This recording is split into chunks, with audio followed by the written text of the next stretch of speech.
Bonjour à toutes et à tous et bienvenue dans ce nouveau numéro du JT. Voici les titres de ce jeudi 7 février. Plus-value immobilière, le DRH conseiller prud'homme et vol des marchandises transportées. On ouvre donc cette édition avec une bonne nouvelle côté plus-value immobilière. Jusqu'à présent, les personnes qui vendaient leur ancienne résidence principale en France après le transfert de leur domicile fiscal hors de France ne pouvaient pas bénéficier de l'exonération sur la vente d'une résidence principale réservée aux seuls résidents.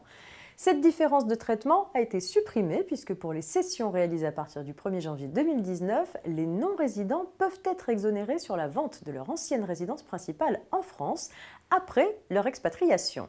Il faut pour cela que plusieurs conditions soient réunies. La cession doit intervenir au plus tard le 31 décembre de l'année qui suit le transfert de leur domicile fiscal hors de France et les biens doivent être libres de toute occupation entre ce transfert et la date de cession. Enfin, le nouveau domicile fiscal du cédant doit être situé dans un État membre de l'Union européenne ou faisant partie de l'espace économique européen, Norvège, Islande et Liechtenstein. À défaut de pouvoir prétendre à cette exonération totale, un non-résident est susceptible, comme auparavant, de pouvoir être exonéré à hauteur de 150 000 € de plus-value imposable au titre de la cession d'un logement en France à certaines conditions. Une question en rapport avec le DRH conseiller prud'homme à présent. Quand un employeur ou un salarié ont un contentieux à faire trancher par le juge, le Code du travail définit quel est le conseil de prud'homme territorialement compétent selon différents cas de figure.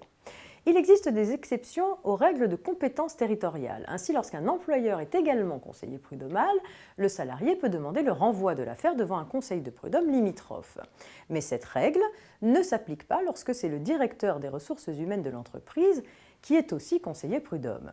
Cela étant, dans ces circonstances, le salarié peut se fonder sur le principe d'impartialité pour revendiquer la compétence d'un autre conseil de prud'homme. On termine avec des affaires de vol des marchandises transportées. La réparation due par le transporteur routier en cas de vol de marchandises n'est pas limitée s'il commet une faute inexcusable, mais encore faut-il réussir à caractériser cette faute. Dans un premier arrêt rendu il y a quelques mois, la Cour de cassation a considéré que la faute inexcusable du transporteur était bien caractérisée. Un stock de téléviseurs est volé au cours du transport alors que le chauffeur a laissé son véhicule pendant la nuit sur un terrain non surveillé. Sa faute inexcusable est retenue dès lors qu'il a stationné de nuit en contradiction avec les instructions reçues sur un site isolé sans aucune surveillance, laissant dans la remorque non cadenassée un chargement composé de nombreux colis facilement transportables et dont il connaissait nécessairement la valeur.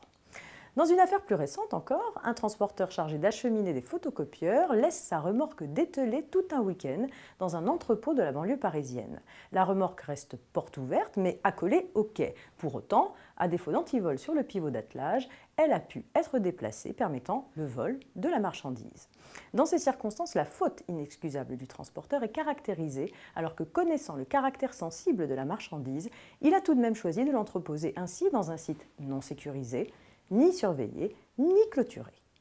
Fin de cette édition, excellente journée et à demain.